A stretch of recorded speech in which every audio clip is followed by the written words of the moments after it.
Okay. Good morning, folks. Look, the Indiana Fever did not bounce back last night. Okay. I am fresh out of bed. Okay. I'm exhausted. I'm exhausted just from watching this game. And trust me, I turned my head a lot of the time. Okay. I want to dispel three myths, three myths that are going around, that have been going around for the past few days. Number one, that the Indiana Fever did not need to do anything to shore up their front court. Okay, that's a myth. Number two, that this team is better without Caitlin Clark. That's not just a myth, that's a lie. Okay, and that Stephanie White should be in the running for Coach of the Year. That's pure bull. Okay, pure bull. Those three things should never be uttered anywhere again. Not near me. Okay, not near me. Because we're going to talk about some stuff today. You know, normally at this time in the morning, I'm getting my radio station ready, but I'm just so upset that we need to talk about this first thing this morning. Okay. Now,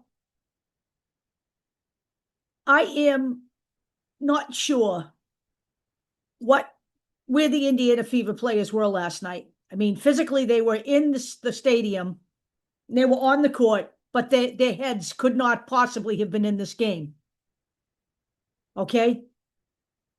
I don't know what Stephanie White's floor vision is, but I can tell you this. When Caitlin Clark comes back, she needs to run the floor, because I'll tell you what, at 23 years old, she's got more floor vision than Stephanie White would ever have, and she could be a player coach at 23 years old and do a better job than what's being done right now. So, as a team, let's talk about as a team. Okay? They lost by 35 points. Let me first give you, before we talk about a couple of other stats, let me give you the scoring by quarter for Indiana. I don't care about Phoenix. We know they won. Scoring by quarter. First quarter, 16 points. Second quarter, 20 points. Third quarter, 11 points. Fourth quarter, 13 points. 60 points they scored last night. 60. 6-0. They lost 95-60. 95-60. Well, we don't need anybody in the front court. No, sir, we don't. This guy, I'm going to tell you right now, this is a little story. This guy came onto our little community and told me that I needed to be in the kitchen baking cookies. That really pissed me off, okay? That really set me off. I need to be in the kitchen baking cookies instead of making commentary on basketball, because we don't need anybody new. We already have a surplus with, get this, Lexi, Sophie, and Cece. They are guards. Guards. We have plenty of guards. We need help in the front court. They're not swing players. They can't muscle like Aaliyah Boston can. They are guards. So I don't need to be in the kitchen baking cookies. He needs to be out mowing the lawn. Okay? We didn't need any help up front. Well, that was so evident last night that we did need help up front that it's pathetic. Okay? It is. We had Aaliyah Boston, who played 26 minutes, and she scored 4 points. 4 points in 26 minutes. Okay? Kelsey Mitchell, 35 minutes. 12 points. 12 points. 4 for 17. But hey, Kelsey, that's okay. You keep shooting, because eventually they'll drop, says Stephanie White. I have said from day one, I love Kelsey Mitchell. I do. I do. And I believe she has earned a championship. She has labored with that team since its earliest days. But Kelsey Mitchell is streaky. She is streaky. She's up one game, down the next game, up one game, down the next game. Basketball is a game of consistency.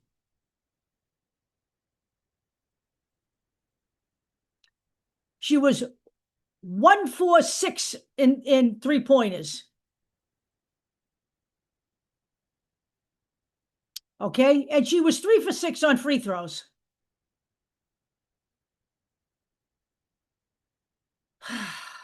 It's exhausting. Exhausting. Okay. Natasha Howard, 18 minutes.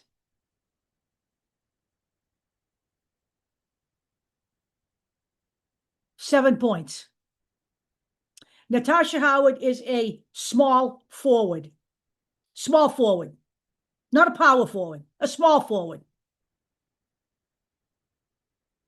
And I've said for a long time now that I am not sure that bringing in Sydney Colson, Natasha Howard, Sophie Cunningham, absolutely yes. They have to sign her to a contract at the end of the season, a decent contract. They need to keep her. She's a keeper.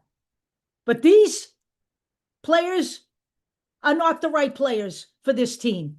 And Stephanie White is not the right coach for this team. I don't care how emotionally attached Kelly Crosskopf is to her. She's not the right coach for the Caitlin Clark team. And I'm going to tell you again, I don't want to hear that they're better without Caitlin Clark. This is Caitlin Clark's team. That's why they drafted her. Off the bench, Brianna Turner even played last night. That's how bad it is. But please, you know what? People need to stop bashing on Brianna Turner because the girl hasn't seen any playing time. The entire season, she was averaging 4.1 minutes a game. How do you expect her to just be thrust into a game like this and do any good? She played 11 minutes last night. We haven't seen Brianna Turner for 11 minutes since I don't know when. Since before the dawn of mankind, maybe. Okay? She had, let's see, 2 points. Chloe Bibby, 9 minutes, no points. Okay? And I like Gary McDonald. She played 24 minutes. Okay? She had 4 points. So let me remind people of something as they're waxing poetic about Chloe Bibby and Ari McDonald. Let me remind you that they were unemployed in the WNBA before the Indiana Fever signed them. So any notion that these are starters that they're signing is ridiculous. They weren't taken by any other team. They were out there floating around in the netherworld.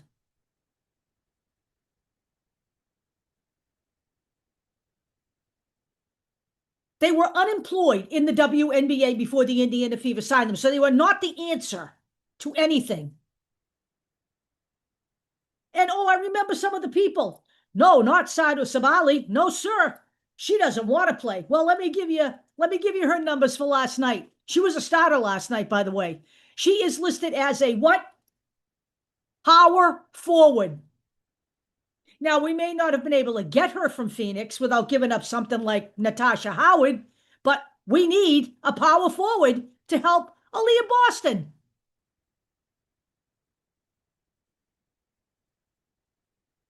She's a power forward, not a guard. We don't need any more guards. We got guards. Okay, let me give you Sadu's numbers last night. She started 21 minutes, 5 from 11 from the field, 2 for 5 in three-pointers, 3 for 4 in field goals, scoring 15 points. She also had 8 rebounds and 2 assists. She could come off the bench for us and do a great job, or better still, she could start for us.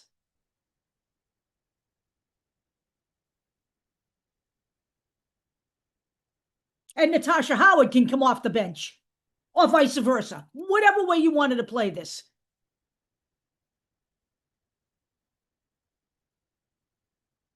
And then we let Aaliyah Edwards go somewhere else, right? Maybe we didn't get her, but we could have gotten Aaliyah Edwards, somebody to fill the void. And there is a void. The Indiana Fever should not have stood pat yesterday. They should not. Shame on them. Shame on the front office. Shame on Coach White.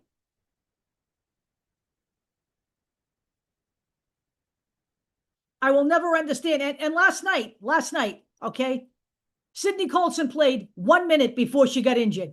Now Sydney Colson is injured. And I was under the impression that Sydney Colson was brought in to be the backup guard for Caitlin Clark. Where has she been? Her minutes have been, they brought her in with great fanfare here, okay? Her minutes were what? What was she averaging before yesterday? I think I read the numbers yesterday, 13 minutes a game. But erratically, some games not at all. Because that's Coach White's style. Erratic basketball, psychotic basketball. It's like she's got the Mad Hatter's hat and she pulls names out as she goes through the game to see who goes out there next. You know, we had a thing in Boston. I hate to keep bringing this up because I am from Boston, and I remember my Celtics days in the 80s. They had this thing called the starting five, okay? We had the best starting five in basketball. Bird, Parrish, McHale up front, Dennis Johnson, Danny Ainge in the backcourt. And then when those guys came out, we had people all set to go in for them. We had a backup center. We had a small forward. We had a power forward. Backup. And we had two great guards backing up. And we ran that thing into the ground.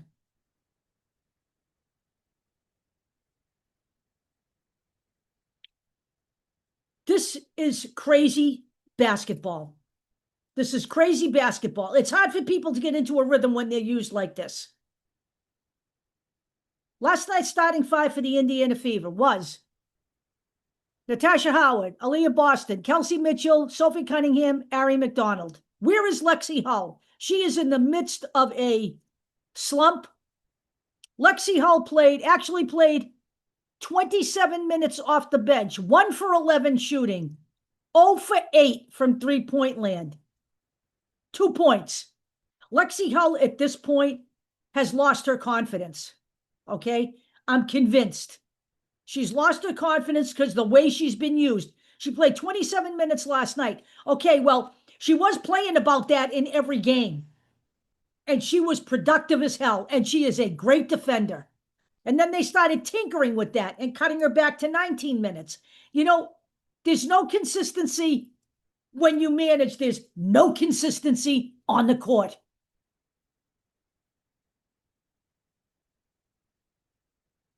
Look at the numbers. The numbers don't lie. Everybody on the Fever team last night was in the minus. Okay? The plus minus, Natasha Howard, minus 15. Aaliyah Boston, minus 9. Kelsey Mitchell, minus 39. Okay? Sophie Cunningham, minus 14 in spite of her great effort. Ari McDonald, minus 15. I mean, it defies logic. Don't even consider Stephanie White the coach of the year. She's not the coach of the year. And Kelly Kroskov isn't the executive of the year. Everybody was out there, all the sports writers proposing what they could do to improve their team. And I don't think they had anything in mind. Nothing. I think they went through that whole trade deadline thing with their empty heads. Like, we don't need anything. We got the greatest team on the planet. Wake up. You do not have the greatest team on the planet. You have the greatest point guard on the planet, who is currently injured. And I'm going to tell you this. The Indiana Fever did win 5 in a row. They won 5 in a row last year with Caitlin Clark at the helm, coming out in her rookie year.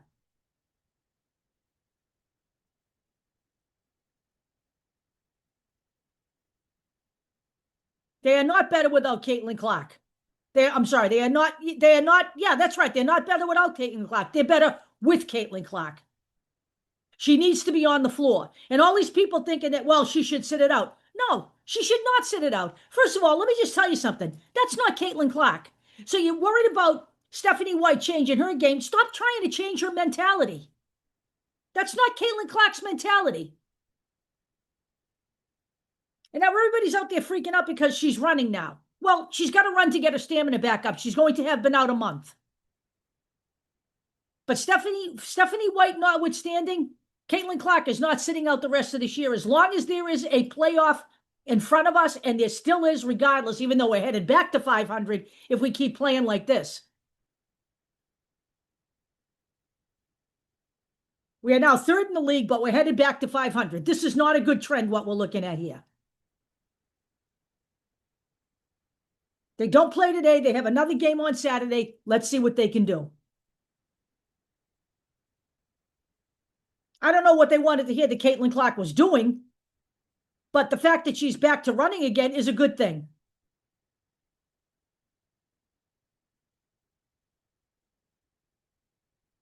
And as far as the Phoenix Mercury, DeWanna Bonner came off the bench. She had 23 points. Alyssa Thomas, her wife, had a triple-double. They let everybody just do whatever they wanted to do. There was virtually no defense last night. And for all of those people that said, oh, Sada Sabali, she doesn't want to play. We don't want her. Guess what? She wants to play. That's why she was upset. She wants to play. Now, we may not have gotten her, but what would have been the harm in inquiring? I don't think we even inquired on anybody. I think we think that, Stephanie White's magic fairy dust is going to get us through this thing. Come the end of this season, whatever the hell happens here, they need to build a team around Caitlin Clark.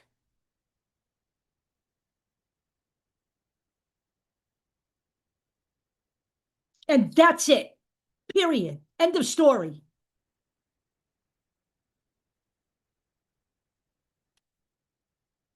And now I know that Aaliyah Boston has strung together some great games, and that's commendable. She's a great basketball player. She was, the #1 pick the year before Caitlin Clark, and she is the real deal. There is no question about that. But there are nights when she is forced to play not her game to make up for everything else going on around her. She needs to be in the paint, attacking the basket, playing center.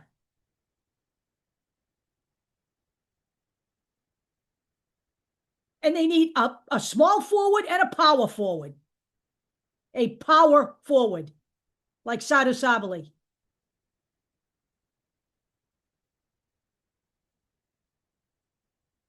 I got a headache. Now, Damiris Dantas did play last night. I don't want to ignore anybody here. 13 minutes, 3 for 6 from the field, 0 for 2 in threes, 6 points. I'm going to say it again. I like Damiris Dantas. She is not a power center or a power forward. She is not a great defender. She is not an enforcer, no matter what anyone says. She is not. We could have had Aaliyah Edwards for Damiris Dantas. Someone took Aaliyah Edwards and gave back J.C. Shelton. Hello. The biggest eye-poking hack in all of basketball got traded for a legitimate power forward. We don't even have to talk about who got the better of that deal. So we could have had Aaliyah Edwards.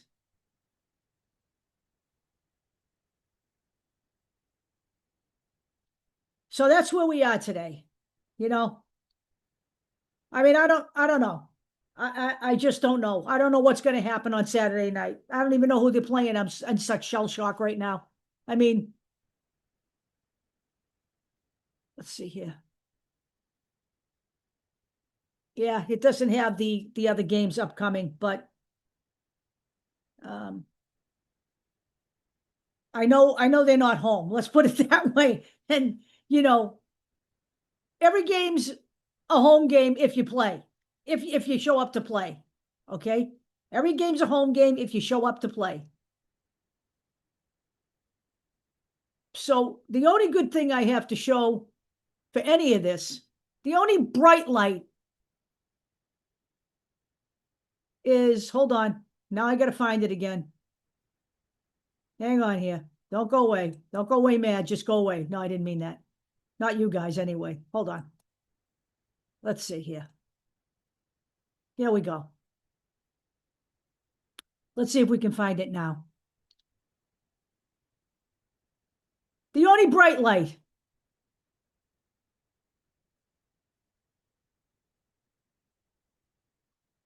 The Caitlin Clark World Tour continues. This is last night in Phoenix. The GOAT, no matter what anyone tells you. The GOAT, okay? Adults, but look at all the little kids. That's the real deal right there. We need Caitlin back on the court. Okay? We need Caitlin back on the court. And we need to make a run at this thing, but the rest of the team needs to show up. I'm leaving this playing because I like it. I will talk to you guys later tonight. Have a good day.